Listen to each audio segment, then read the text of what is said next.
নিৰ্মাণৰ এবছৰ নহতেই গহপুৰত বিধ্বস্ত হ'ল এটা পথ। লোক নিৰ্মাণ বিভাগে নিৰ্মাণ কৰা পথটোৰে এতিয়া যাতায়াত দুৰু হৈ পৰিছে।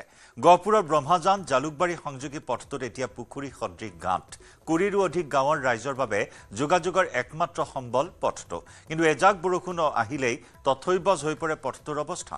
পথৰ ওপৰত সৃষ্টি হোৱা গাঁতত জমা হয় পানী, যাৰ ফলত ইটোৰ পিছত সিটো দুৰ্ঘটনা সংঘটিত হৈ আহিছে পথটোত। ঠিকাদাৰৰ নিম্ন মানদণ্ডৰ কামৰ বাবে ৰাইজে যাতায়াতত দুৰ্ভোগ ভোগাৰ অভিযোগ। সম্পূৰ্ণ নহওঁতেই পুখুৰী সদৃশ পৰিৱেশ যি ব্ৰহ্মাজান আছে, গহপুৰৰ ব্ৰহ্মাজানৰ পৰা জালুকবাৰী সংযোগী যি লোক নিৰ্মাণ বিভাগৰ পথ মোৰ সহযোগীয়ে দেখাব।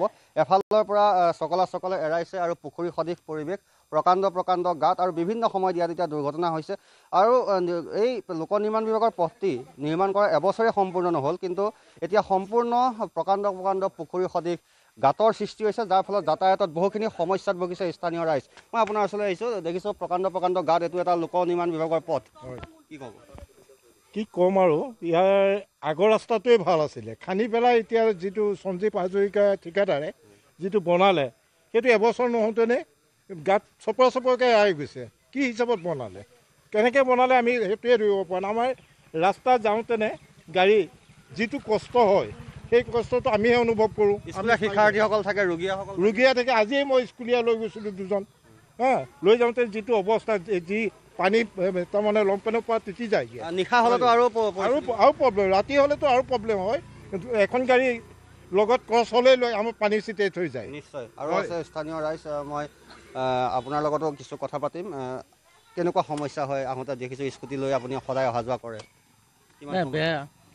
বেয়া হৈছে আগতকৈ ৰাস্তাটো বহুত। এতিয়া দুৰ্ঘটনাও হৈছে।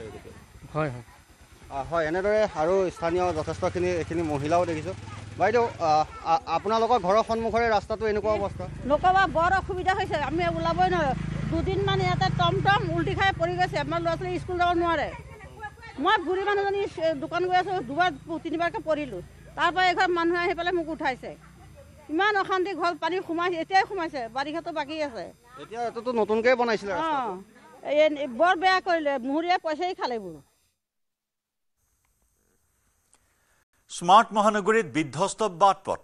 এজাক বৰষুণ দিলেই প্লাবিত হৈ পৰে কেইবাটাও পথ তথা উপপথ। সাতগাঁও কল্যাণকুছি নিজান পথৰো একেই অৱস্থা। পথ নে পুখুৰীত ধৰিবই নোৱাৰি। পুখুৰী সদৃশ এই পথছোৱাৰে বিগত ৫-৬ বছৰ ধৰি যাতায়াত কৰি আছে অঞ্চলটোৰ সহস্ৰাধিক পৰিয়ালে। পানী গচকি বিদ্যালয়লৈ যাব লাগে ছাত্ৰ ছাত্ৰীয়ে। চৰকাৰ তথা বিভাগীয় কৰ্তৃপক্ষক বহুবাৰ আবেদন নিবেদন কৰিও এতিয়ালৈকে নাপালে কোনো সঁহাৰি। উপায়হীন অঞ্চলবাসীয়ে শীঘ্ৰেই পথটো মেৰামতি কৰি অঞ্চলবাসীক যাতায়াতৰ ব্যৱস্থা সুচল কৰিবলৈ আহ্বান জনাইছে মুখ্যমন্ত্ৰীক। মহানগৰীৰ পথ এয়া এক বৃহৎ পুখুৰী সদৃশ পথ।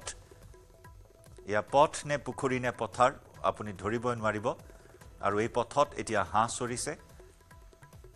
অতি শীঘ্ৰেই পথছোৱা মেৰামতি কৰাৰ আহ্বান জনাইছে মুখ্যমন্ত্ৰী ডক্টৰ হিমন্ত বিশ্ব শৰ্মাৰ ওচৰত ভুক্তভোগী ৰাইজে। মই উপস্থিত আছোঁ মহানগৰীৰ এক বিশেষ স্থানত, সাতগাঁও অঞ্চলৰ এক বিশেষ স্থানত। আৰু সাতগাঁও অঞ্চলৰ এই বিশেষ স্থানটো মই কিহৰ কাৰণে বিশেষ বুলি কৈছোঁ, সেয়া মই পোনপ্ৰথমে নিউজ 18 অসম নৰ্থ ইষ্টৰ দৰ্শকসকলক সেই দৃশ্যটো প্ৰথমতে দেখুৱাব বিচাৰিছোঁ। বিশেষ স্থান বুলি কোৱা হৈছে এই কাৰণতে যে এয়া এটা ৰাজপথ। হয়তো আপুনি দেখাৰ লগে লগে ভাবিব পাৰে এয়া কোনো পথ নহয়, পুখুৰী বা ডাঙৰ নলা বুলি ভাবিব পাৰে। কিন্তু এয়া কিন্তু নলা বা পুখুৰী নহয়, এয়া হৈছে সাতগাঁৱৰ যি কল্যাণকুছি অঞ্চলৰ নিজান পথৰ দৃশ্য। বছৰৰ পৰা বছৰ ধৰি, মাহৰ পৰা মাহ ধৰি এনেদৰে পানী গচকি লেতেৰা পানী আপুনি দেখাই পাইছে নিশ্চয়কৈ। পানীসমূহ কলা হৈ গৈছে, যিহেতুকে বহু দিনৰ পিছত দিন ধৰি এনেদৰে পানীখিনি ইয়াতে আছে। ইয়াত পানীখিনি উঠাই দিয়াৰ কোনো ব্যৱস্থা নাই বা ওলাই যোৱাৰ কোনো ব্যৱস্থা নাই। যদিও বা নলাৰ ব্যৱস্থা আছে, নলা কিন্তু উপচি পৰিছে। নলা মাটি বা অন্য কোনো আৱৰ্জনাৰে ভৰি পৰিছে। তাৰ কাৰণে এনেদৰে তেওঁলোকে বছৰৰ পৰা বছৰ ধৰি এই লেতেৰা পানী, কলা পানী গচকি তেওঁলোকে অহা যোৱা কৰিবলগীয়া হৈছে স্থানীয় যি অঞ্চলবাসী। আৰু মই জনাইছোঁ যে প্ৰায় 1000ৰ ওপৰত এই পৰিয়াল ইয়াতে আছে। ওচৰতে সাতগাঁও যি মেডিকেল, সাতগাঁও চিকিৎসালয় আছে, কেইবাখনো চৰকাৰী বেচৰকাৰী শিক্ষানুষ্ঠান আছে। এনেদৰে প্ৰতিদিনে এই অঞ্চলটোৰ লোকসকলে এনেদৰে বোকা পানী গছকি অহা যোৱা কৰিব লাগে।